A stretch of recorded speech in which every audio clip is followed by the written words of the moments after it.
Hey, how's it going? I'm Zero. I'm DK. And I'm Rizzo. And this is Otaku Saga Talks, where we talk.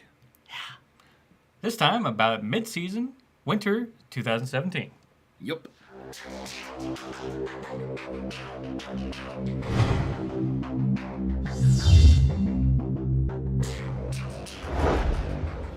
So, I think that we should just go ahead and get right into it. Let's go ahead and jump in with, I think, one of our more favorite ones, and alphabetically correct, Demi-chan Wakatari Tai. Well, oh my goodness. Technically, Sangatsu no Lion would be correct, but we're doing that next week. Yep. Because we're currently behind on it. So, Demi-chan Wakatari Tai. Oh my goodness. This is definitely one of my favorites. It's one that I look forward to every week. Well, I'm pretty sure, actually, in the preseason, this was our number one pick. Or first impressions. Maybe. I think. First impressions, this was my number one pick.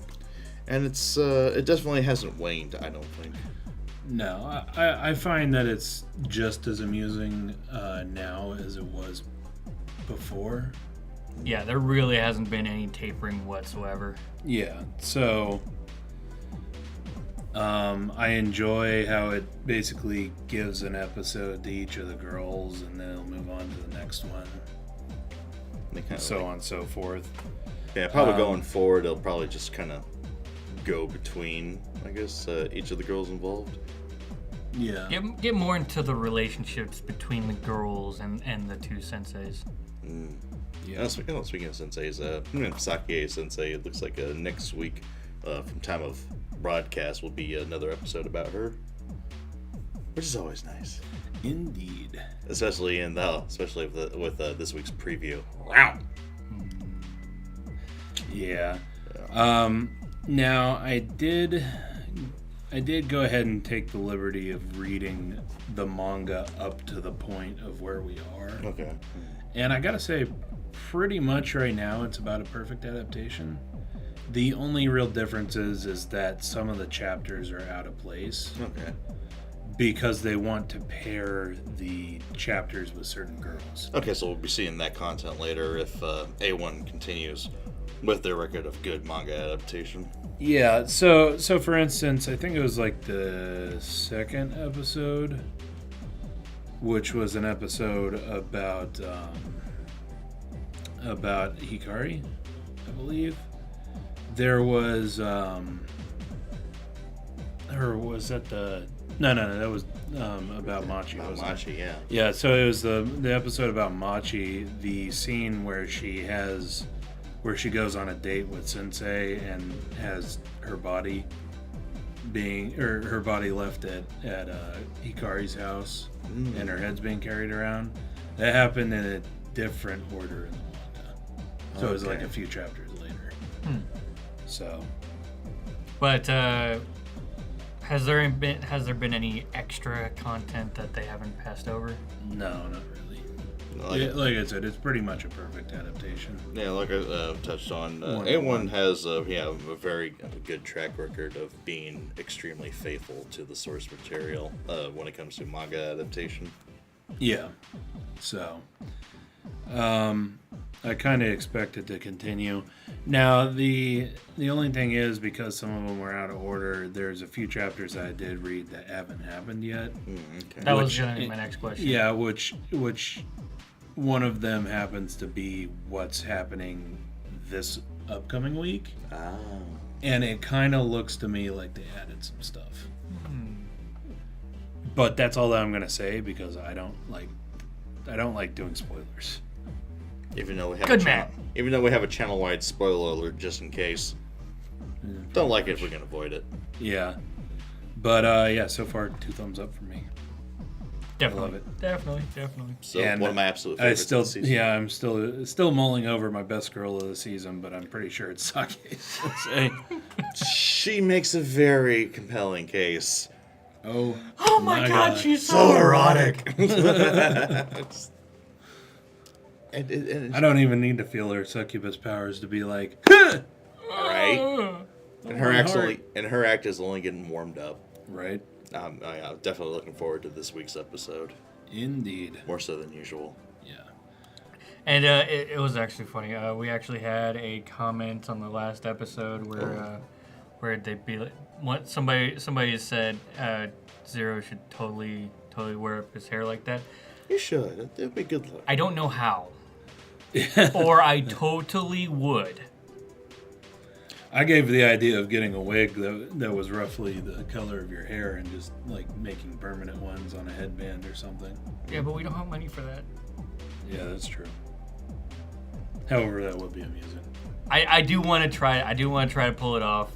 I don't know if I have enough hair, and I don't know how to do it. If anybody can find out how to do it. Give Zero a hand. He wants to do it. It's his dream. Just like it's your dream to dress up as a Maho Shoujo. Damn right, with the chainsaw and shit. Cigar in my mouth. Look like a badass motherfucker. Sorry, Maso Shoujo. Maso Shoujo. There's a difference. There is a difference. But yeah, so absolutely love Demi-chan. If you can find me a link to a video or a link to an article or something like that. Help brother out. Because I totally would. We'll totally even make a video of him trying to do it. Because that would be hilarious. Of course. It'd be gold. We win all around. Yep. And you guys win. Gah. Anyway, let's go ahead and move on. How about we talk about Gabriel Dropout? Okay. Keeping on the slice of lifey roads. Yeah. Well, we kind of have quite a few slice of lifey series in this season. That's kind of par for the course, though. I think we have a bit too much slice of lifey series for my liking, but I fucking disagree. I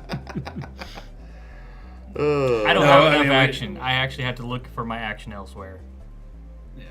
There weren't a lot of great sounding action series this season, though. Yeah, and then the ones that did show up, we didn't know about until way too late. Yeah. Because the websites that we looked at just didn't update them. Yeah. Or they just or they slid under the radar. Or they put up some synopsis for it that didn't sound very good, and then it turned out to be something completely different. And then we also have handshakers. Ugh. I'm trying to hold my breakfast down. Thank you. Anyway, so Gabriel Dropout. Oh my goodness. Yes. The show about the crappy angels. The angels who are demons. And the good demons. And the demon who's an angel and the totally inept one. And the dog who steals all the melon. Yeah, so the series is hilarious. I gotta say, for me, Vignette is definitely challenging the waifu of the season. In the contention for best girl. But oh man, especially after this week's episode, good lord. Yeah. Oh, Rafi-san, please be a dear. It just tackles Gabriel to the ground. And, oh my goodness. Rafi-san, please be a doll and help me out. I'm trying to get her into this costume. But yeah, I mean, it's just another hilarious series. It's but a very simple one too. It doesn't try to make elaborate gags, as it were. It's very simple. It's gags you've seen before, but it's still funny given the situation. Well, like, for me, when I think of the synopsis for Gabriel Dropout, I was expecting more jokes like the beach episode where they start going to the beach and it's raining, and so Raphael's like, hang on a second. All right.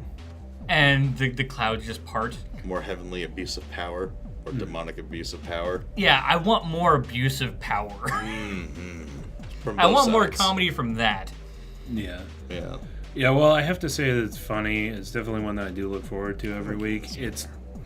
I don't think that it's like one of my top series this season, though. Like one of my upper, like, top series. Like overall. Like, I definitely still enjoy it. It's just... It's one of the top comedies for sure, but... I don't even know if I could say that. Oh. We're watching a lot of comedies this season. That is true, actually. Yeah, we are. One we'll get to a little bit later. But I do recommend it. I'm thinking 1 thumbs up for this one. Definitely at least 1 thumbs up. Yeah. I can recommend it in good faith. Definitely. Although, Good faith. I'll give it 1 angel wing out of 2. Set me off. Oh, and also, I really love the songs. The opening song is the hilarious. opening and ending. The opening song is just hilarious because it's just a mismatch of styles based on which character's singing. Yeah.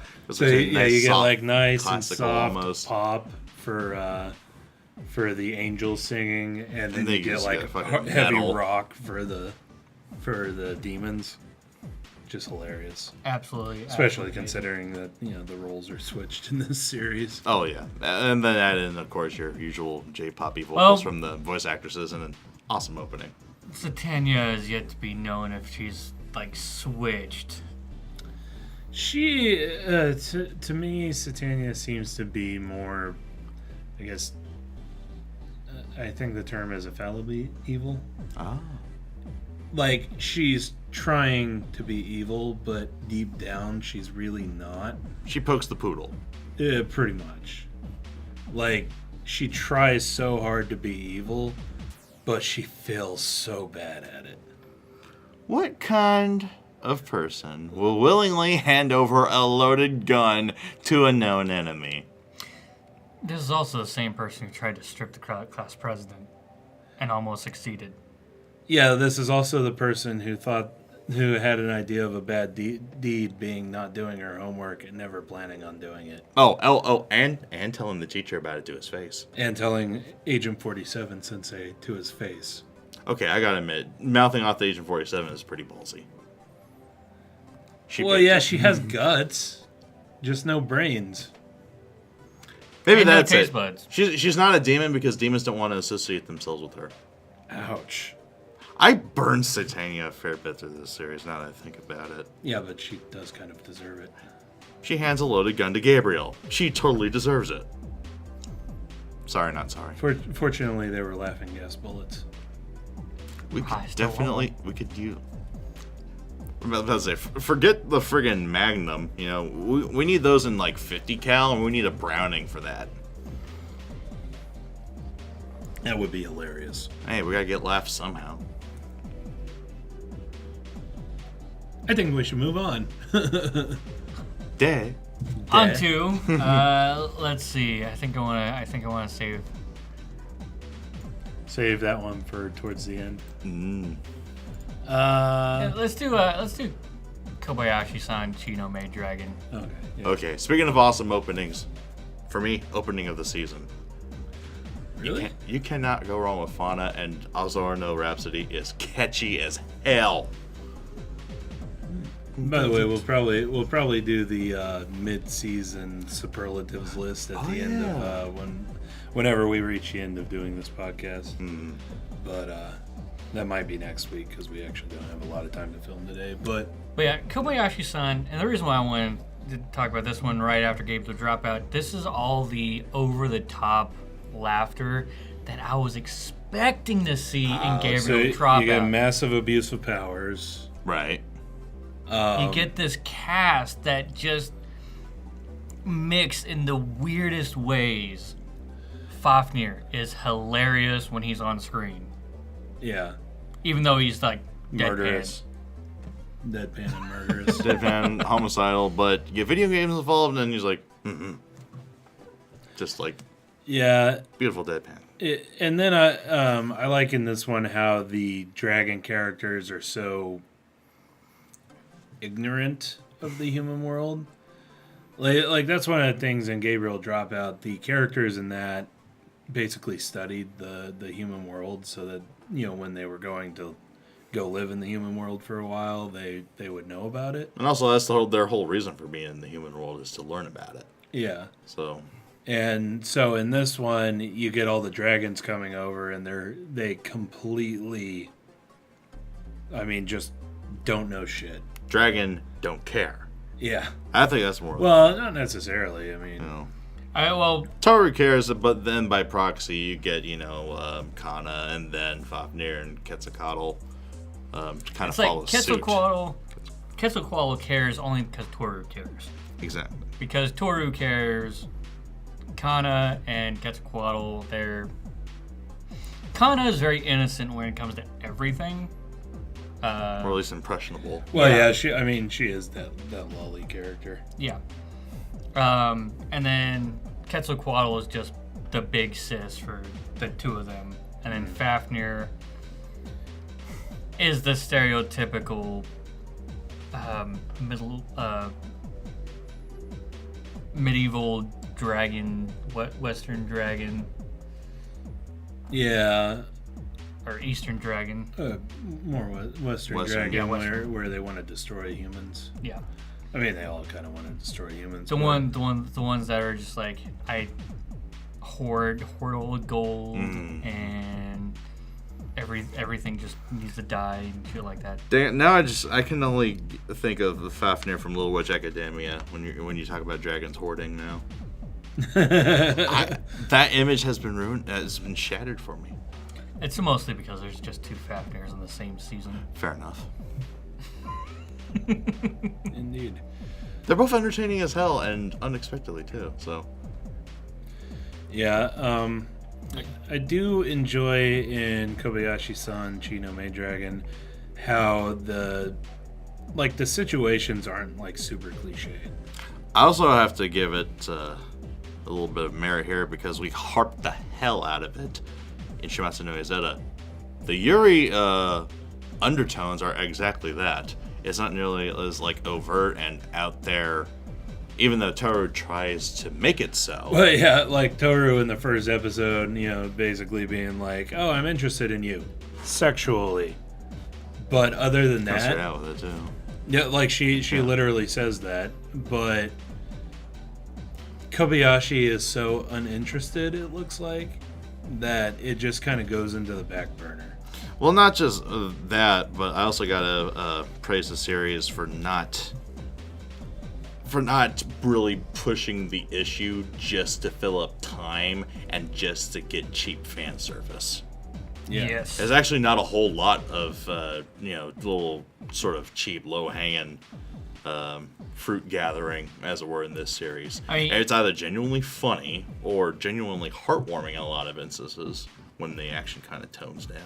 I mean, you gotta think that the one that we really didn't like, the Yuri, Shimatsu no Izetta, by episode 4, we were like, it was just Yuri. Yeah, it was just an excuse at that point to get out fan service and to make filler scenes. Yeah, and it was actually getting pretty bad. And this one, the Yuri is just so undertone. It's just part of the world, is all. Yeah. Yeah. And But yeah, Shimatsu no Izetta writers, that's kind of how you should have done it, I think. Yeah. especially for a series that was more designed for serious, like, Yeah. wartime. And Yeah. This is a comedy. I expect there to be more Yuri. Or at least whatever elements are in there, just over the top, overdone, big ham. But the Kobayashi-san Chino Maid Dragon doesn't really go that direction, hasn't it so far? Another one that I kind of want to compare it to is one from this season, which is what was it?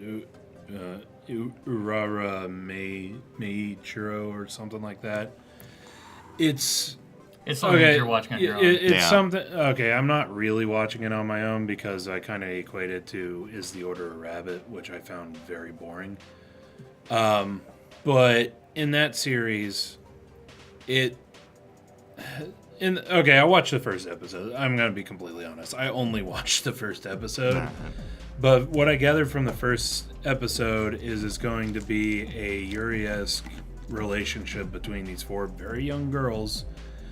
And, like, in that series, they also made it so that the town that they're in is nothing but women.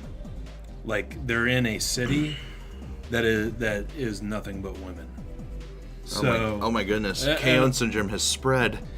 Yeah, that's like one of the things that I don't like about a lot of the Yuri-esque series is when they purposely Omit men. omit men from the world. Well, Like, I don't really care if they have male characters or not, but I'll say not just like Yuri, not Yuri romance series and whatnot, but just any sort of slice of life series with a predominantly female cast in general. yeah. But and of course they do it because a lot of otaku are insane, and if there's even a hint of a regular romantic relation, okay, I shouldn't say regular. That's not kosher. If there's a hint of a heterosexual relationship with one of their waifu, then they go apeshit about it, and they'll trash the series, which is why series like that do it. But in this one, I do like in Kobayashi-san Cheeto Maid Dragon, they do actually have male characters. And like they only, even have named male characters. Not only that, they have male characters who may flirt with the characters. Not necessarily flirt, but I think you're talking about that otaku guy. nope. There is the otaku guy. He only like passively flirts, but the it's basically stopped at him asking Kobayashi-san go out for drinks. out for drinks so that they can otaku out together. yeah. No, that's just standard conduct between coworkers in Japan, really. But the market episode, The market vendors. yeah, all the market vendors, We get dirty old men. sort in anime, though. of like macking on. Yeah, Toru. but you actually don't get it that often in the predominantly female slice of life series. Ah. Yeah, it's just something that you don't see in like New Game or Long Raiders or Bakuon. Yep. Those nothing but females. That's it. Yeah. Normally, the so-called male gaze is reserved for the viewer. Exactly. Exactly. That's you touched But on. a lot of times they don't want to have any males in the cast because of issues that could crop up. But then again, I mean, with Kobayashi-san, I think they do it perfectly here. Yeah. I mean, you get a little bit, especially with Toru in the marketplace. It's kind of hinted at, but Toru in the marketplace, and then it's not used to create filler content or drive the humor or drive the story. It's just there when it shows up, and then you go laugh your ass off during things like the seesaw scene, or just go. And then even like I forget the guy's name, but the otaku guy, like Tatsuya or something like that. Whenever he asks Kobayashi-san out for drinks, it's mostly just to invoke Toru's rage. Because, yeah. Or just because he. But I mean, it is still there, and I mean, technically Kobayashi hasn't accepted Toru's advances either, so. Yeah, and the other thing is like so what you're saying is cubicle there's a mates. chance. Like There's a that's chance. what this guy is. He's a cubicle mate. Yeah. He's literally 10 feet from her. Well, the reason why I think it comes off a little bit more flirty is the fact that they do go out for drinks alone. Alone and together. Even though he does say in the first episode that there are a lot of guys who like to hang out with her after work because of the otaku-ness. But it's just my take on it. I'll probably be talking about some of the series that I'm watching on the side. So I'll talk about Urara, Meirocho, I think. Meirocho or something. Whatever the title of that one is, the Labyrinth Town. Meirocho, Mucho. Yeah. Yeah, Anyway, I don't know. I think we should go ahead and move on. Definitely. So how about we go ahead and move to Masamune-kun. Masamune-kun, no revenge. Masamune-kun, no revenge. Yeah, just starting out, the series is super cliche. Like, I remember we were on Xbox, last week, and we were talking to Dayton, who has actually been on the show before, about anime series that were coming out this season, and he asked about that one, and I described the basic plot, and he says, and I quote, wow, that sounds super cliche. And I said, yep. And it's fucking hilarious. And it's fucking hilarious. Still. Like, yeah, I mean, it is a strange thing about the series because you know what's going to happen at the end. Like, you know that he's going to end up making her fall for him and then falling for her himself. It's kind of like a new version of Windows. Yes, there may be slight changes here and there, but you still know how to operate the damn thing. Unless you're talking about upgrading to 8 from 7. I was about to say, I think Windows is a horrible example for that, because going to 8 was like... Alright, it was pretty shit. 8 was indeed shit. So... Okay, maybe it's going from, like, say, 7 to 10. Even that has a No, learning 10's curve. pretty, Even that has a learning curve. yeah. I don't know. But... It's still Windows, and you're still somewhat familiar with the concept behind it. Yeah. It's not like going from Windows to, like, Linux, right? Yeah, but... So, I mean, it is really cliched. Like, you basically know what's going to happen. But I think in the journey to get there, it does have some unexpected moments. Yeah.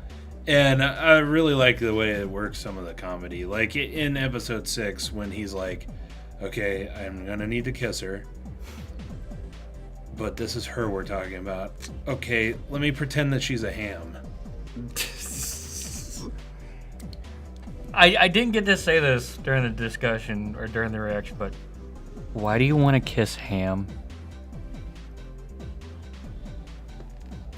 He is a former fat kid. Kiss. He is a former fat kid. Yeah, Ham. Kiss. You've never been fat, obviously. There's a certain love for food. Stifler in American Pie was rather skinny. Just saying. I wasn't talking about fucking it. You fucking fat ass. No, I mean, but it is, like, it's bizarre sometimes, and it's just a little unexpected and funny. Or like in that episode when, honestly, the entire second half, I like wasn't really expecting that, where the two girls get kidnapped by his mother and taken to his house. Lollygag. Yeah, Lollygag. Or the story about why, God, I forget her name, the servant girl. Koiwai? Yeah, Koiwai doesn't like fireworks. Yeah, for this series, it really is about the journey and not the destination. Unless we're completely wrong about the destination, then I will eat my shoe. If we are wrong about the destination, I will totally do some sort of Batsu game. We'll do something. I might not eat my shoe because I have a very expensive shoe. And also very disgusting feet. Leave suggestions down below, because I ain't joining in. Oh, yes, you will. Oh, yes, you are. Oh, fuck off. We'll think of something, because if it does the old switcheroo from what I think the ending's going to be, I will be very shocked. Because you said it's cliche, too. That I did. Like a lot of cliche elements. It didn't say that the ending's predictable. Just to cover my ass. Bullshit. Stop trying to worm your way out of this. We're doing a Batsu game, and we'll figure out what we're going to do. If we're completely wrong on it. If we're completely wrong with it, then we'll do a Batsu game. But you can hold us to that. And of course, we're going to film it and put it on YouTube. Of course. Because you sick bastards like that. Yeah. So far for the series, it's something that's funny that I do look forward to, but again, not one of my like top 5. I don't think. I think it actually did break my top 5 in the preseason or in the first impressions. It might have. But I think certain other series have taken up some slots, so it might have fallen a few places. Okay. But so far, 1 thumb up. Easily one thumb up. At this point, yeah, I'm kind of wavering on it. It's kind also of a one of meh, those that but- I have no problem saying, "Hey, this is the cliche romantic comedy anime. You could go ahead and watch this and more or less know what to expect in almost any other series up to this point."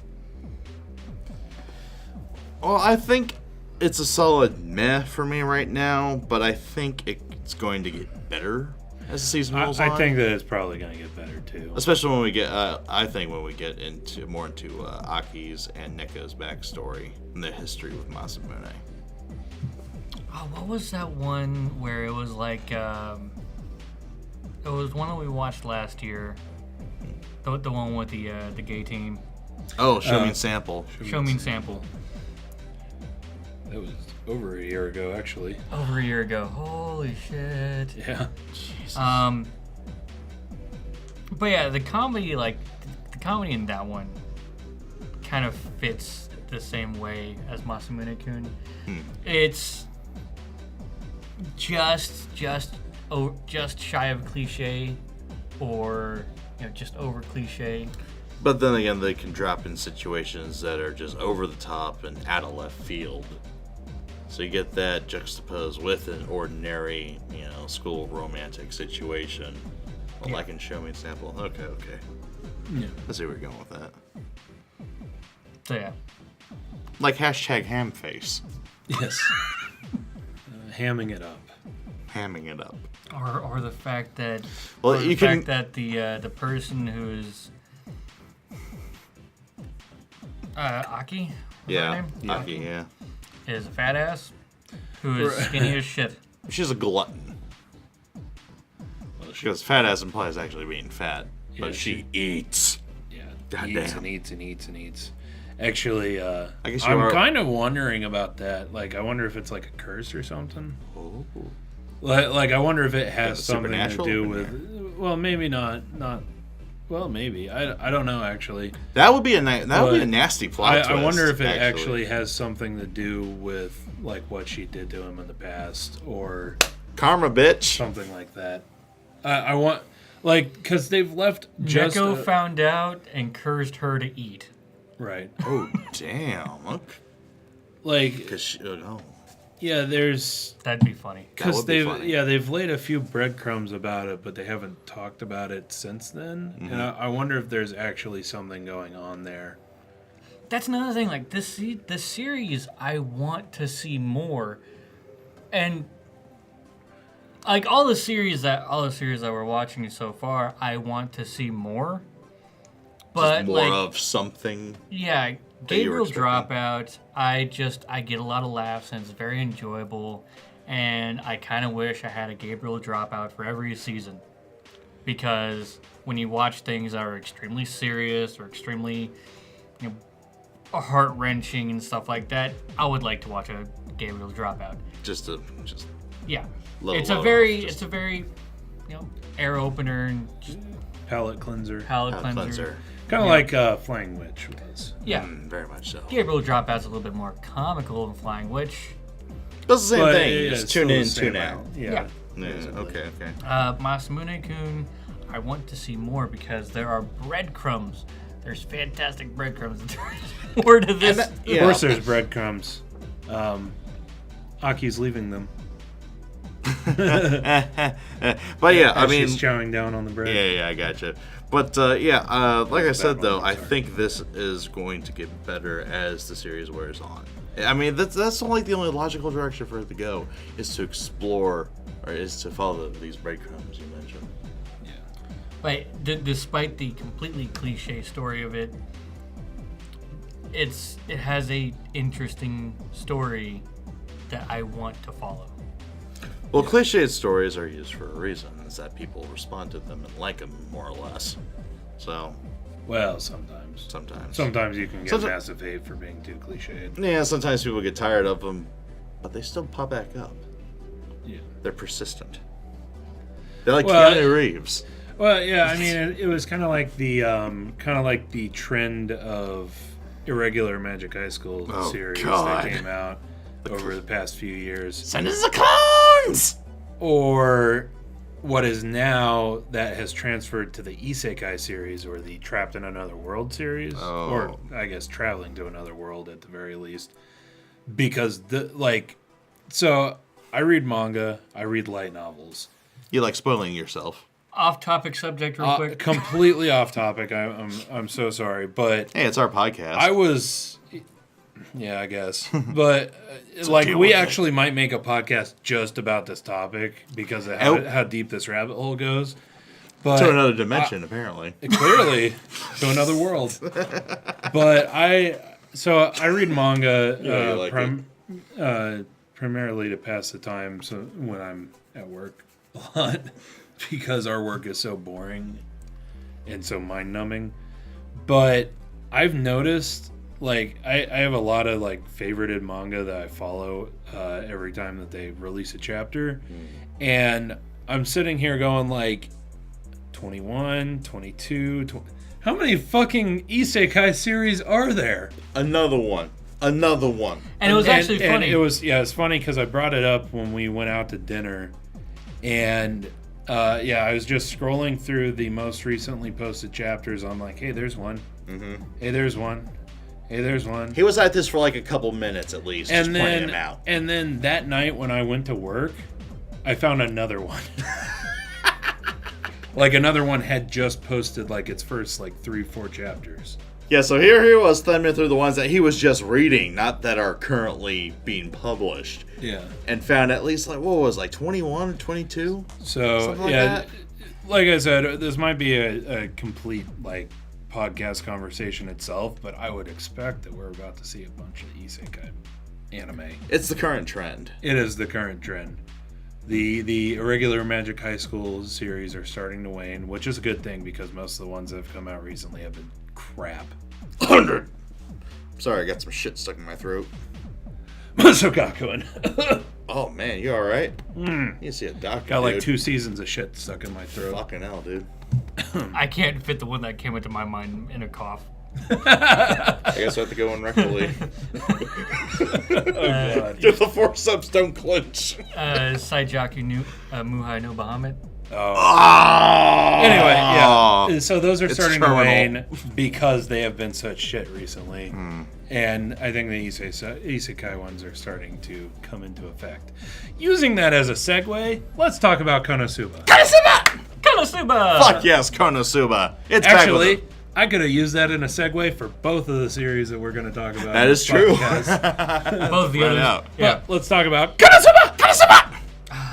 You have to, Season you have to, two. you have to screech it out like that, too. Yeah, season 2. I have to screech it out like that because of Aqua in the first season, because that was fucking hilarious. Still remember. And when we watched that, like, after that episode, I kept replaying it and replaying it and replaying Aqua it. in the gator cage, it was probably one of the singular funniest moments in anime in probably the last several years, I thought. Yeah. But It's up there, at the very least. Like, that was on par with me laughing when I first watched Bakken Test.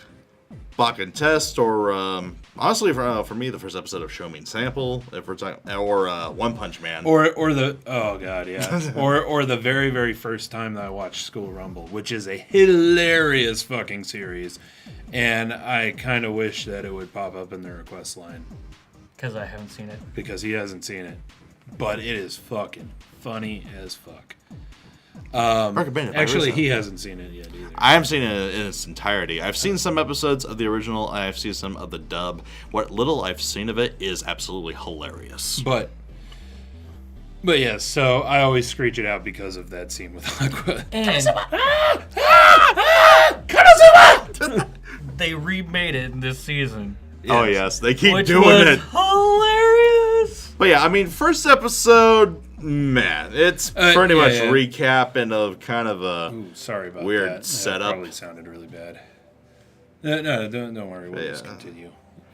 I just apologize about it because I bumped the table. Yeah. And we don't have any shock mounts for these yet because Yet. they're expensive as fuck. At But least yeah. for our budget. Which is nigh on non-existent. low to no budget. The Low to no Otaku budget. Saga way. Actually, I mean, we do have some pretty kick-ass mics. and some pretty kick-ass like studio lighting and a mid-tier camera. But yeah, our budget, and we still look and sound like this. Yeah, and we still look and sound like this. I'm so sorry. We're so bad. But so Konosuba season 2, yeah, the first episode was meh. It was like a lot of second season first episodes where it's reintroducing you to the series itself. Yeah, especially since they took they've been gone for a couple seasons, for 3 seasons. Yeah, it's airing 1 year after the first season. Right. I mean, yeah, understandable why they did it, but I could almost say from our perspective it wasn't entirely needed. No, for me, certainly it wasn't entirely needed because I rewatched the first season right before the second came out. Well, that's because you're crazy. Uh-huh. See this face? But I did like how they managed to work in the story of what's going on in the second season while still kind of doing more or less a little recap for people. Yeah, but the whole kangaroo court setup of the first episode just seemed exactly like that, just a lazy recap to me. Yeah. But come episode 2, though, I say this all the time, but it was like shaking hands with an old friend. Oh my goodness. And it's been that way ever since. Yeah, there's just one thing that I kind of want to point out about this, which actually did happen to me in the first season too. You get that sneaking suspicion that they're leaving some details out. Which makes me all the more excited to find out that the light novel... I will find out for sure very soon. Well, okay, not very soon, but... Yin Press is the company that has licensed the light novels, and they're releasing the first light novel later this month. I will be sauntering down to the local Japanese bookstore. A week in advance, and we live in California, out. So we can actually say that and mean it. We do have a local Japanese bookstore. I will be going down there like the day of release, and they will have it. Because they're very good about putting up those translated novels.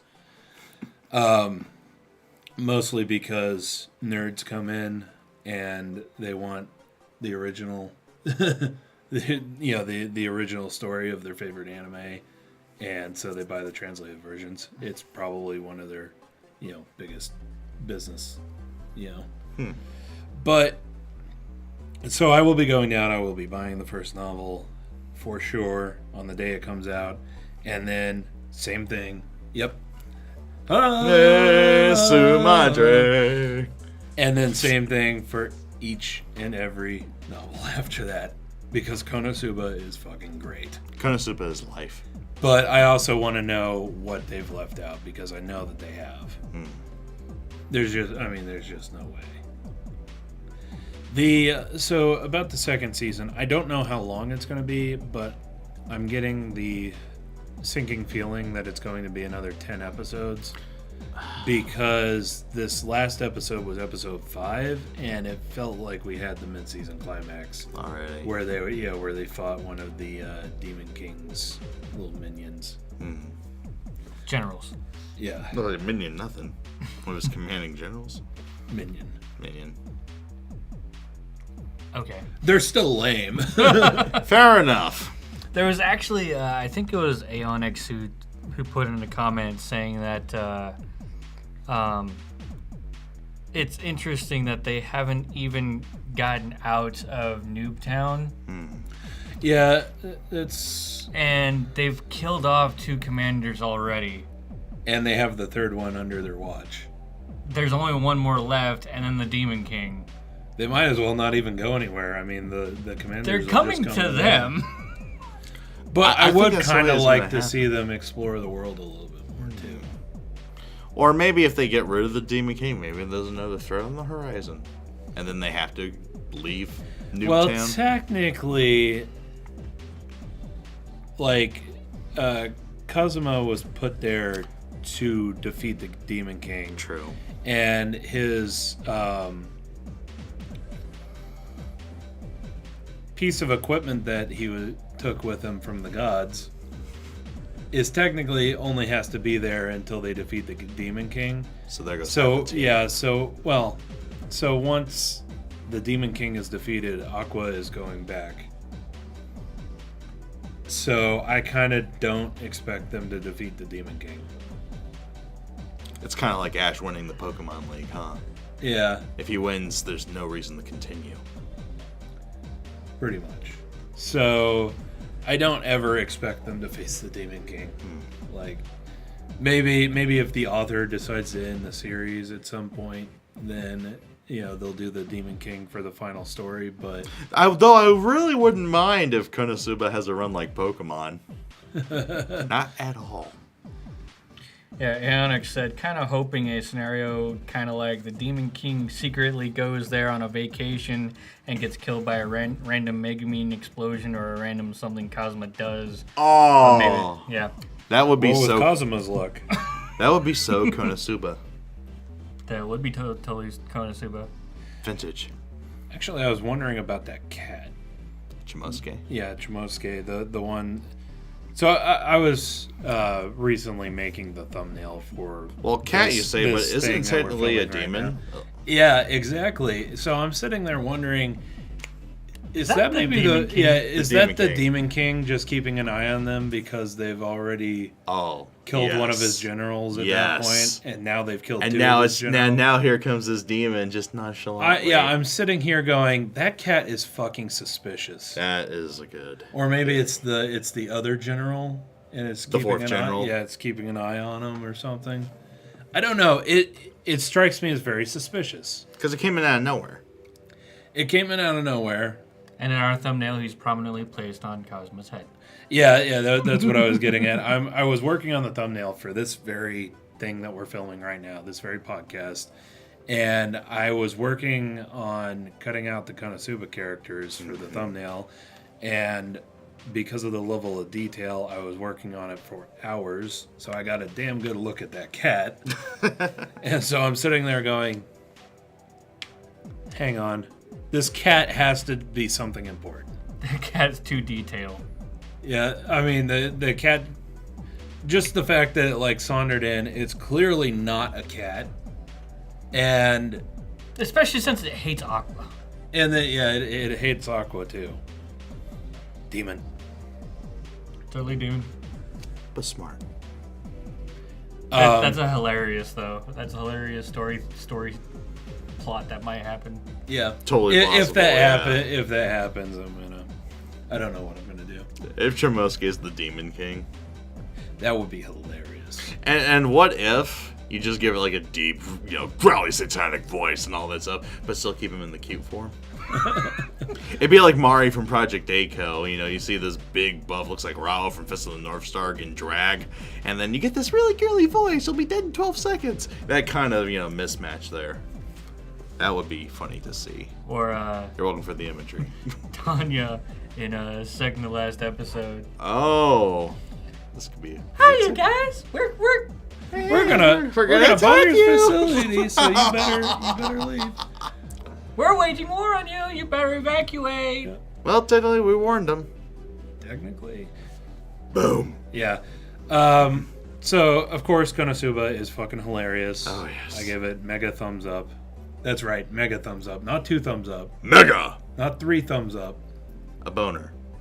Mega thumbs up. Boner, probably because of all of the La Latina episodes. I'm just saying, La Latina, you get Megumin in the bath. I do kind of wish that it would... you get Aqua's public squirting with Nature's Beauty. Again. I kind of wish that it would give a little bit of, I guess, play to the other girls in the harem. Because it is very, very heavily darkness. That is true. I was hoping not even it would just in this season. Towards the end of the last season, it was too. But I do notice this first half has been very, very heavily darkness. Yeah, I'd like to get some more Megumin and Union. Truth be told. Yeah. Or hell, even more Aqua would be a nice change of pace at this point. Yeah, but you know that Kazuma is never, ever, ever going to look at Aqua that way. Yeah. She's just a useless goddess who squirts in public. Wow. moving on. Speaking of bombshells. So, yes, the last one we're going to talk about this session. Oh, man. Yojo Senki. Yojo Senki. I got to admit, I was totally surprised by this series. I was blown away. Yeah, I mean, when I first read the synopsis and saw the art, well, first of all, Tanya creeped me the fuck out. I thought it was going to be almost like a horror anime or something like that. But no. I definitely did not expect what we got. Like, awesomeness. I thought it was going to be more serious, too. Because it is, I mean, it's a war anime, so it does have its seriousness. And it's an action anime, so it has its seriousness, but it also has its moments of levity. That's sort of, shall we say, that's sort of MASH-like humor. That's sort of Battlefield or / Gallows humor. Yeah, kind of dark humor. I absolutely love that. Yeah. So. And then especially, Tanya using her... using her petite frame. Well, I mean, not only petite frame, but also just the fact that she's a 9-year-old girl. Yeah. Honestly, she's probably 10 at this point in the series because we have had several time skips. But she like using... 9, 10 years old, and she uses that to her advantage. Oh my god. In the best ways. I mean, like you said during when we were talking about Konosuba with the kind of like split thing there, where she takes the radio and warns the not Romanians that they're about to attack and they should evacuate because that's the rules of war. But again though, that's just evil, and you just can't help but just grin at it. We're totally gonna attack you, and then of course knowing that the not Romanians would not take it seriously because it's a kid. Mm-hmm. Saying it. Oh, hey, looks like they fell for your trap. They're not buying it at all. Well, artillery spells. We warned them. But yeah, as like one of the only action anime that we're watching this season. Hey, our fault the other ones are crap. I mean, not really. We just haven't really looked at them. This is like there's this Tails and Akiba's Trip, and Akiba's Trip is soft. Yeah, it's soft action. Soft action. Very, very soft action. It's definitely more of it's kind of like a modern version of Otaku Video, really. And then there's Grand Blue Fantasy, but there's only 2 episodes of that. That's true. And the rest are airing next season. And then there was Fate Grand Order, and that's coming out when the hell they get done with it. Yeah, but Fate Grand Order was kind of crap. True. I mean, this is about the only thing that I really get to be excited at.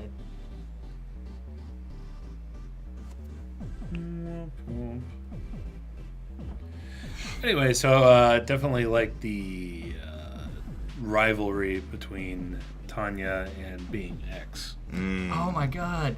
I mean, how many anime actually say your antagonist is fucking God?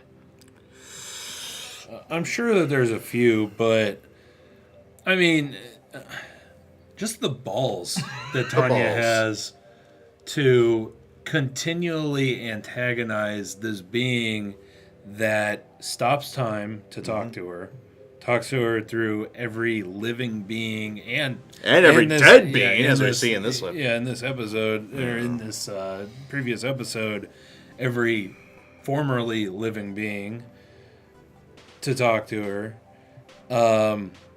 And nutcrackers. Literally made her be reborn in another world.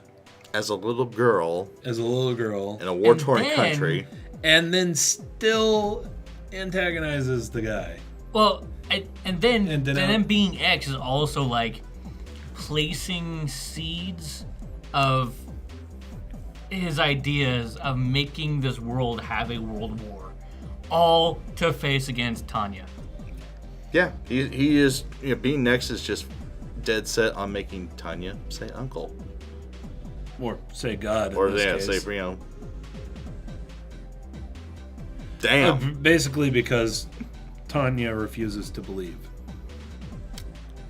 Even Hard though sell. I mean, like, at this point, even if she does say, I believe, it's, I saw you.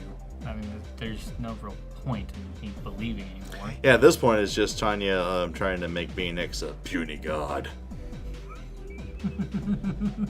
And on the intellectual front, she's winning. So I'll let that sink in for a bit. But yeah. Yeah, but yeah, I mean, absolutely awesome series. Totally surprised by how it turned out. Yeah, just great alt history with a downright evil but enjoyable to watch protagonist, if you can call her that. Yeah, and honestly, like, as far as the alt history thing goes with the war, like, this is what I kind of wanted from Shumatsu no Izetta. Oh, okay. And so this is honestly a breath of fresh air after what happened with Shumatsu no Izetta last season. So, I mean, this was basically perfect timing for me. And I might not have been able to ever get him back into an action magical thing again. That was very disappointing. But well, and then we look back at things from previous seasons, like way previous seasons, like Maria the Virgin Witch. That one was very good, actually. That one was all right. It had potential, but the historical accuracy was amazing. Yeah. I mean, you could even go as to say, the huntsman. What was? Oh, the Marksman and the Vanadis? Yeah, Marksman and the Vanadis. Technically, if it wasn't a shit adaptation of a good story, I would have absolutely loved it. But it's like those types of animes have been really on the decline lately, and I mean, Maria the Virgin Witch was okay. I couldn't really get into it as much. I liked it. I thought it was pretty good. It had a little bit of a lackluster ending. Yeah. It kind of tapered off in the last quarter of the series. I thought had potential. I do notice that a lot of these types of series tend to start really strong and then either go straight to shit or taper off. So, I mean, the fact that this one's gotten to episode 6 and it's still just as awesome. It's going stronger week by week. But Butts are for ashtrays. next week we get a recap episode. This is the one thing that might pull it from the top spot for me, is that we got a okay, so the Yojo Senki is animated by Studio Nut. This is Studio Nut's first major work. And it looks like they busted one on this episode coming up. Well, okay, so they've probably been getting behind. If anybody has ever watched Shirobako, they might get a little bit of an idea of what's going on here. But basically, like, shit has been getting delayed with them, and it just keeps pushing everything back. And this week we ended up getting a episode that was delivered late. And possibly incorrect. Like, some of the animations seemed weird, some of the art seemed weird. Yeah. Fantasy did a fantastic job pointing out some interesting little details, like the guy with the glowing eyes that when he turned weren't glowing, or like one guy's face was just a little odd looking. The signs that the production was rushed. Yeah. More or less. So basically, there's two things that can happen at that point. Either they continue on and every episode afterwards is going to be delayed, or they take 1 week and do a recap episode, which is what they've chosen to do, and that week allows them to catch back up and give them a little bit more pad time. But again, as you mentioned, if you've seen the series Shirobako, you'll know that this is pretty much the last resort. Yeah. Because in that series, that's exactly what everyone at that studio wanted to avoid happening. Yeah.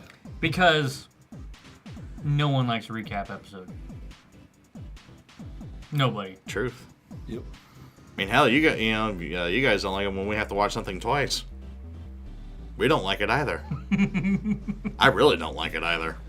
Well, I mean, next week's going to be a recap episode, so there will be no Yojo Senki next week on our channel. Like, I will refuse to watch the recap episode. I'm not going to do it. Like, Sangatsu no Lion had a recap episode. Wow. We didn't watch it. We had absolutely no plans to watch it. So, yeah. Take that. There's only one recap episode that I've ever enjoyed. And that was in Kill la Kill. Because they did a recap episode where they basically sped through, they had Senketsu speed through everything that happened in the series in like 5 minutes. Boom. Like yelling and speaking as fast as he possibly could, because they do their recap episodes like they do the rest of the series, full of energy. Full of energy, over the top, epic. Yeah. Well, I mean, he literally said, "We do a recap episodes like we do it." Like we do the rest of the series. Vintage Trigger. Yeah, Vintage Trigger. That one was funny. Like it was good because it was funny, and it wasn't actually a recap episode. They only spent like I said, like 5 minutes on it, yeah. And then they continued the series. It was a joke. It was making fun of recap episodes. Exactly. So technically, no, there is no such a good thing as a good recap episode. I don't know. The first episode of Konosuba was a pretty decent way to do recaps. But that's also because they fit it into the story. Yeah. It's not technically a recap episode, but it is a recap episode. It's something done good, but that's like, well, polishing a turd, really. Yeah, I mean, we did admit that we didn't particularly care for the first episode of Konosuba, second season of Konosuba. Yeah. But it's one of those, like, it was sort of like a pilot episode. If you didn't watch season 1, you could watch season 2 all by itself and keep up with it perfectly. It's kind of the idea. Know what's going on. Now, recap episodes in the middle of everything. That just. But say, yeah, at the beginning, that's the other thing too, is the intent of the recap episode. If it's to reintroduce fans to a story, cool. If it's there as a cop out, not so cool. And actually, it was the recap episode in this that dropped my excitement for the series. But the recap episode for that happened partway into, it was like right in between the Ironclad and Fairy Dance. Yeah, I think it was right in between there where they put in a recap episode. And it sucked. It sucked. Especially since I was watching it week by week by week by week, and I had no idea that it was a recap episode, and I watched the episode and was like, you're fucking kidding me, right? No. Well, then there was the recap movie. Oh, the OVA was something completely OVA, different. rather. Sorry, OVA. Because it was for fan service. Yeah, I mean, they added the whole swimming thing, and they did actually add stuff to it. Like, it wasn't just, okay, we put a bunch of clips together, here you go. I mean, they did add stuff to it, but it was still a recap. Didn't sit well in my stomach. We don't like recap episodes. Nobody likes recap episodes. No. But, shit, the fucking animators don't like recap episodes. But that being said, this still had a fantastic time after the recap episode. I still enjoyed it. Still enjoying it to this day. I've rewatched this thing like 30 times by now. But probably not hyperbole either. Well, getting back to talking about Yojo Senki, it could potentially help in the long run. Yeah, so well, it will help in the long run as far as like animation goes, and probably pacing. Well, maybe not pacing, because they do have to drop an episode. Maybe not pacing, yeah. Lineup, so it might be a little rushed. Either that, or they'll try to rush through more content in one episode. Well, that's what I'm saying. Yeah. We might have a more rushed story, but the animation will be better for it. But this could end up like dropping it down my rankings a little bit. However, for the mid-season right now, it's my number one. It even honestly straight up beats out Konosuba, which is impressive. Yeah. So. Yeah, it's JoJo Senki, Demi-chan, Konosuba. I mean, like... I think that would be our top 3. Just depends on your mood. That determines the order, though. Yeah, for me, it's like Yojo Senki, Konosuba, then Demi-chan. And those are like neck and neck. And then 4 and 5 are like way below. Outside the money, as it were. Yeah. I think like mine would probably, unfortunately, be part of this podcast, this part of the podcast. But Kobayashi-san's up there. That's true. And the only other one that I could maybe put in a top 5 is Iron-Blooded Orphans, but we haven't been able to catch up on that. Catch up on that. I'm actually thinking of sort of reserving any sort of judgment from my part until we catch up with the. But that's also like that's saying something for the other stuff that we're watching. Something that we're not caught up on is getting a higher ranking than most things that we're caught up on. Yeah. So, anyway, we'll come back next week with a more complete superlative list. Superlative lists. Plural, yes. Plural. But yeah, so that's going to do it for this time on Otaku Saga Talks, because we have unfortunately run ourselves out of time for this episode. We have a lot of stuff to do. We have a lot of stuff to do. We have a lot of we talked about a lot of stuff. But one of the things I did want to touch up on is we have a few series that we're like multiple episodes back on, like several, like Iron-Blooded Orphans or Sangatsu no Lion. And in the interest of getting them caught up quickly, because it does take a long time to film stuff with discussions, I think we're thinking about doing, like, we'll film the reaction for, like, say, however many episodes we're back on, like 5 or 6 episodes, and then we're just going to do one discussion and post them in a chunk, so you guys can still go see the reactions, but we can just put them all up at once and don't have to worry about filming the discussions, because basically it's like 30 minutes to film a reaction and then another 30 minutes to film a discussion or longer. So yeah, so actually this way we can catch up quicker. And with this approach, definitely give us feedback in the comments about it, what you think, because again, we really do want to save some time and get caught up with these series pretty damn quick. Yeah. So yeah, please let us know what you think about it, because we will probably be starting doing it very, very soon. Probably this week. Yeah. And there's probably a couple other series that we might plan on watching. Yeah. Not sure exactly how much we want to talk about it because we're still rolling it over. Yep. But thank you for listening all the way until the end of this podcast. We know we like to ramble. Yep. So if you like what you saw here, go ahead and hit that subscribe button. Don't forget to hit the bell. And follow a link to our Patreon page if you really love our content and really want to support us. And on that note, big shout out and thank you to our current patrons, especially our new co-executive producer, Sinoki.